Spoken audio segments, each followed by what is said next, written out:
Hey, welcome to a tale brimming with surprises and suspense. Fred waited 10 minutes, but Nancy's unaware, and danger's approaching. She cleverly sneaked into the office and found a locked safe. Testing Fred's usual password, the safe opened up like a well-trained dog. She found a photo album and 2 gift cards inside. Nancy quickly copied them and browsed the album, but was utterly disappointed. The album was filled with photos of strange houses, each featuring an unfamiliar woman, their names and addresses boldly tagged below.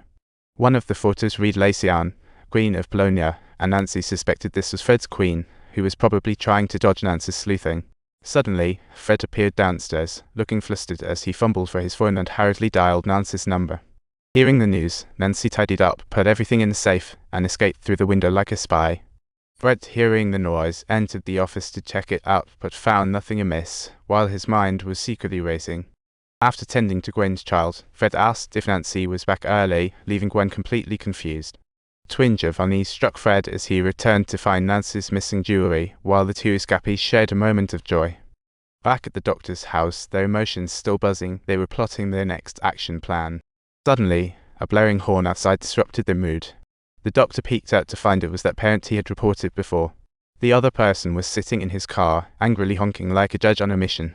Without waiting for him to get out, the doctor grabbed a stick and charged out. The doctor dashed toward the car without hesitation, making the other party so frightened that they nearly broke the horn in their hasty escape.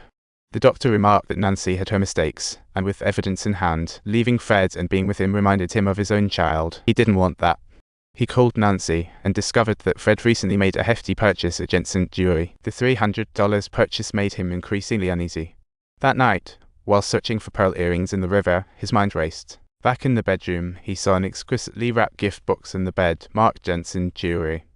Nancy froze, as the misunderstanding appeared to clear up, yet her inner turmoil lingered like a bad smell. She stared at the jewelry lost in the river, then Fred emerged, ready to open that window for her. His tone soft, he recalled their little squabbles from when they first got married, seemingly trying to patch things up with trust. He wanted Nancy to fix the broken bracelet as if that would magically restore everything to the way it was. Nancy tried to keep her calm, claiming she would improve and be a wife worthy of Fred, but internally, stormy waves of anxiety surged.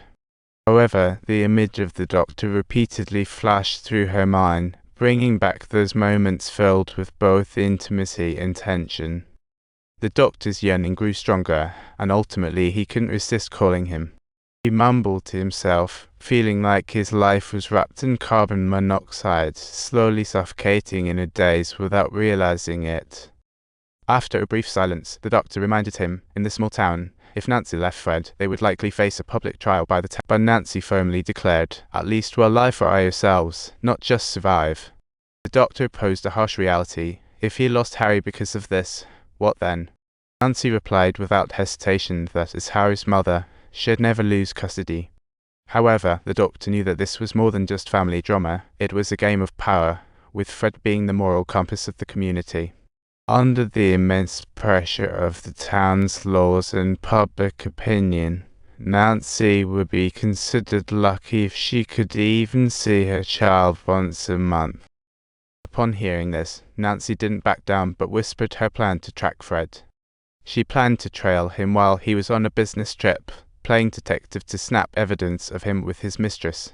With solid evidence, she could turn the tables, leaving Fred speechless and seizing the upper hand. After a moment of silence, the doctor finally nodded in support, knowing he couldn't just stand by. He couldn't let Nancy face this alone. To protect Harry, she arranged for him to stay overnight at the friend's house. Then she followed Fred to a hotel and, while he went downstairs, she slipped into the room as Fred's wife, key in hand. She found some unsettling items: handcuffs, a pair of men's underwear, and a bag of dog food. Her anxiety deepened. What did these items imply? A peculiar kink or something darker? Nancy hurriedly took photos of these items, her bewilderment intensifying. Suddenly, she recalled a photo from last night's infiltration at Fred's office, reading Lacey Ann, Queen of Polonia. Back home, she discovered that her husband had a model that looked exactly like the house in the photo. Nancy initially thought Fred was just cheating with a woman named Annie, but the investigation unveiled a far bigger secret. Following the model's address, she looked up the phone number, only to find out that Annie had gone missing 3 years ago. One call revealed that her body had later been found, confirmed to have died in a rock slide and utter shocker. She realized this wasn't just an affair anymore, but possibly a murder case hidden for many years. As she flipped the photos, the background house appeared in another model, guiding her to find more. Shocked, Nancy compared the address numbers and the models, causing the missing persons case to slowly surface. Some victims had been found, while others remained missing, revealing a chilling truth. Fred wasn't just an unfaithful husband, he was a soul killer. Another doctor trailed him to a remote cabin. The doctor witnessed Fred in a cozy moment with a woman, blissfully snapping photos to capture every detail. If you enjoyed this story, don't forget to like and subscribe. More exciting content is waiting for you.